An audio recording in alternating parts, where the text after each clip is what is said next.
Hi there. The human race has done some pretty cool things.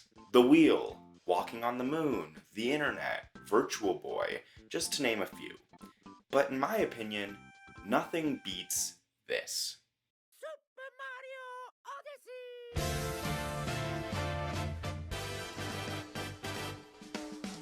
Let me introduce you to my favorite game of all time. This is Super Mario Odyssey. It is, in my opinion, the ultimate 3D platformer. It has everything you'd want from a modern Nintendo game. Exploration, an incredibly intriguing story, fun characters, and so much to collect. And although the game doesn't necessarily change the Mario franchise, it evolves it significantly.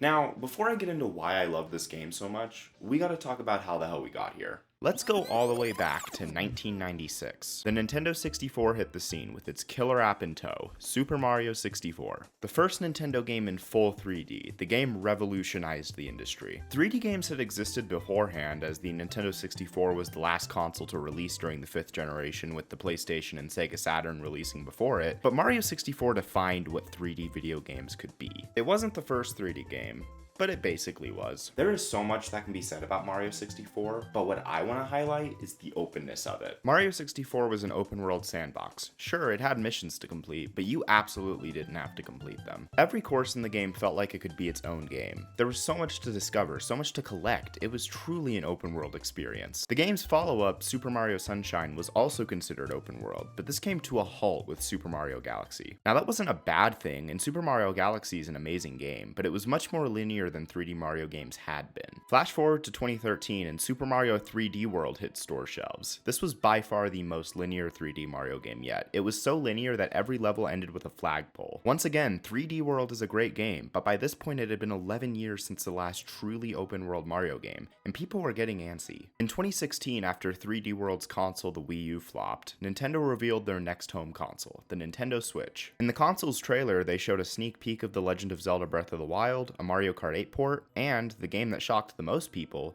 a new 3D Mario. This caught so many people off guard, as it hadn't been that long since 3D World released. But nonetheless, the game existed and it got people excited. Flash forward again to January 2017 and the Nintendo Switch presentation took place. This was where the vast majority of early Nintendo Switch games were fully revealed, including a full look at Super Mario Odyssey, the next 3D Mario platformer. The game's producer, Yoshiaki Koizumi, made it clear during the presentation that the game was a return to the Mario 64 and Sunshine formula for Mario games, meaning that the game would be an open world sandbox. Now, I wasn't actively following Nintendo news at the time, but from what I can gather, the reveal of this game made people giddy. I can also gather that this is what people had been asking for years, so it must have felt nice to finally get what they wanted.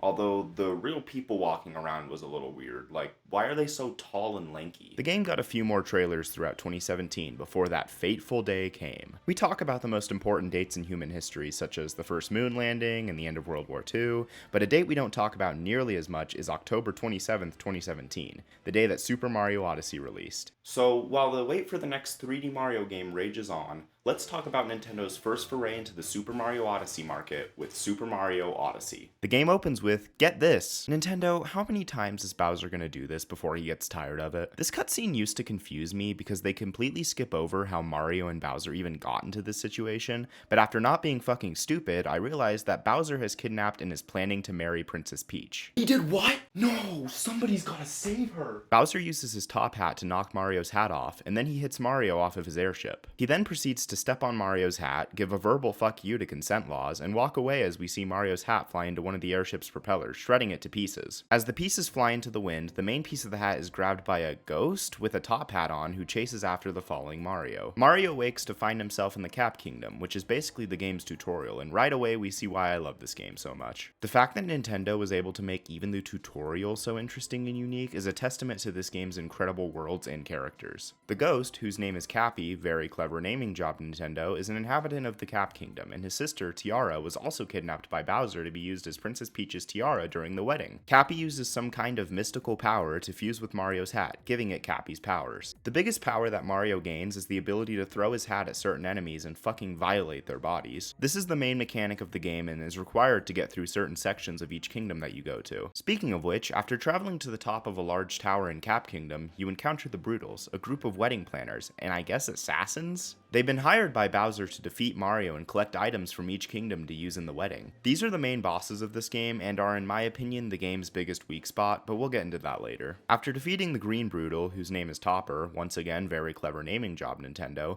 you throw your cap at a power line which you take control of to travel all the way to the next kingdom. You get to the first major kingdom in the game, the Cascade Kingdom, which has what is in my opinion the best piece of music ever conceived for a video game.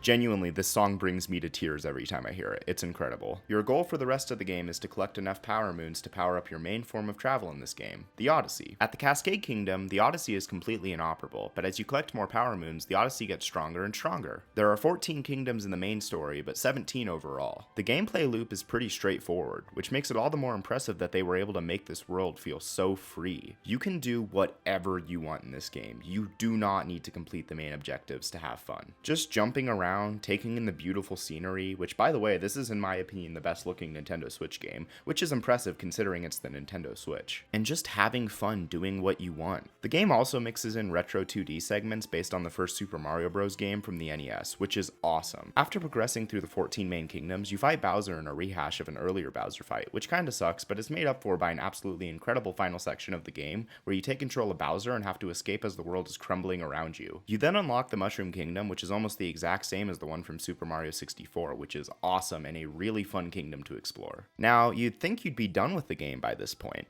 Funny stand-up routine. I know I'm skipping over a lot, but there is so much to this game that I just don't have time to cover. The biggest of which being the sheer abundance of power moons. In past Mario games, there have usually been around 120 main collectibles like stars or shines, but in Super Mario Odyssey, there are 999 power moons to collect in total. This is my favorite game of all time, and I still haven't 100%ed it, although I am working on it. So I guess I should go over what I love and don't love about this game. First off, let's start with what I love. Like I said earlier, the game looks so good, especially for a Nintendo Switch game. Nintendo worked so hard to make the game look unique, but still have the classic Mario feel to it. The gameplay is so fun, it never gets stale. Every kingdom feels like a different experience that requires some skill, but it never gets so difficult that it's annoying or boring. The soundtrack, oh my god, the soundtrack. Every track in this game feels like it fits its area perfectly, and have you heard Jump Up Superstar? But what about the things I don't love very much? Well, I'm not one to commit heresy, but there are some grosser parts of the game. First off, as I said earlier, the boss fights are pretty lackluster. They aren't bad, but they get really repetitive and they are incredibly easy. Knockback projectile, jump on head. Knockback projectile, jump on head. I know that that's how most Mario boss fights are, but they don't do enough to stay interesting most of the time. Also, while the abundance of power moons definitely gives the game staying power, a lot of the objectives that you need to complete to find them all are just copies of objectives from different kingdoms. Now, I understand why, considering there are 999 power moons to collect, but if you can't come up with more unique objectives, why even bother putting in so many power moons to begin with?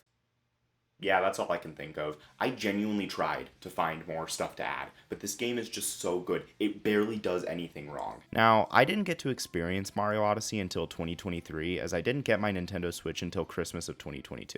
Yeah, I was tardy to the party, I know. I didn't even ask for a Switch because of Mario Odyssey. I had known that it was a good game, but it wasn't what I was interested in with the Switch. I was more looking forward to Mario Kart 8 Deluxe and Super Smash Bros. Ultimate. But it turns out that the game that I wasn't even interested in playing would end up being my favorite game of all time. I've played through it twice, and the first time I was like, wow, this is really damn good. And the second time I was like, holy shit, this is amazing. How did Nintendo make a game like this? This game doesn't do much that its predecessors didn't. It's not revolutionary, it's evolutionary. Taking the 3D Mario formula and turning it into a huge adventure with endless secrets to discover. And if you haven't played it yet, you are truly missing out. And Nintendo, if you don't announce the next 3D Mario in the next Nintendo Direct, I swear to God, I will remind the entire world of what you cursed us with.